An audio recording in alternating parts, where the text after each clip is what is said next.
চান্দিনার কঙ্গাই বাজারে উচ্ছেদ অভিযান, ২৭টি অবৈধ দোকানসহ বিএনপির কার্যালয় গুড়িয়ে দিল ভ্রাম্যমাণ আদালত।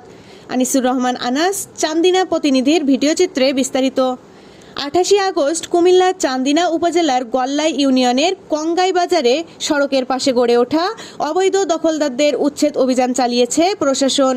বৃহস্পতিবার দুপুর থেকে বিকেল পর্যন্ত চলা এ অভিযানে ২৭টি অবৈধ দোকানপাট সহ বিএনপির স্থানীয় কার্যালয়ও গুড়িয়ে দেওয়া হয়েছে বলে জানিয়েছে সংশ্লিষ্ট সূত্র। কুমিল্লা জেলা প্রশাসকের নির্দেশে উপজেলা প্রশাসনের পক্ষ থেকে পরিচালিত এ ভ্রাম্যমাণ আদালতের নেতৃত্ব দেন চান্দিনা উপজেলা সহকারী কমিশনার ভূমি ও এক্সিকিউটিভ ম্যাজিস্ট্রেট ফয়সাল আল নূর। অভিযানে সহায়তা করেন চান্দিনা থানা পুলিশ।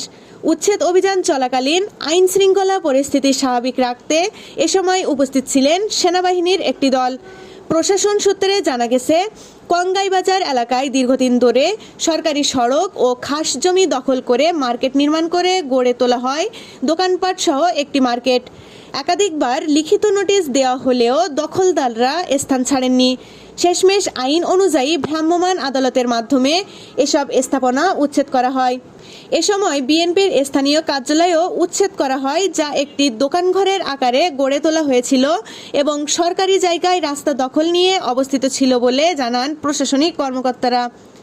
ভ্রাম্যমাণ আদালতের নির্বাহী ম্যাজিস্ট্রেট ফয়সাল আল নূর জানান, সরকারি নির্দেশনায় খাস জায়গা উদ্ধার কার্যক্রমের অংশ হিসেবে আমরা গল্লাই ইউনিয়নের কঙ্গাই বাজারে অভিযান পরিচালনা করি। সার্ভেয়ারের মাধ্যমে জায়গা পরিমাপ করে আমরা খাস জায়গা চিহ্নিত করি, যারা দীর্ঘদিন যাবৎ সরকারি জায়গা দখল করে পাকা ভবন সহ দোকানপাট নির্মাণ করে রেখেছিলেন। তাদেরকে একাধিকবার চিঠি দেই, তারপরও তারা স্বেচ্ছায় দোকানপাট সরিয়ে না নেওয়ায় আমরা অভিযান পরিচালনা করে সরকারের খাস জমি উদ্ধার করি। অবৈধ স্থাপনা ২৭টি দোকানঘরের মধ্যে মুদি, স্টেশনারি, হার্ডওয়্যার, ফার্মেসি, টিনের দোকান, মাংস ও ফল দোকান সহ স্থানীয় বিএনপির একটি রাজনৈতিক অফিস ছিল। এতে প্রায় ৭০% সরকারি খাস জমি উদ্ধার করা হয়। উপজেলা জুড়ে এমন উচ্ছেদ অভিযান অব্যাহত থাকবে।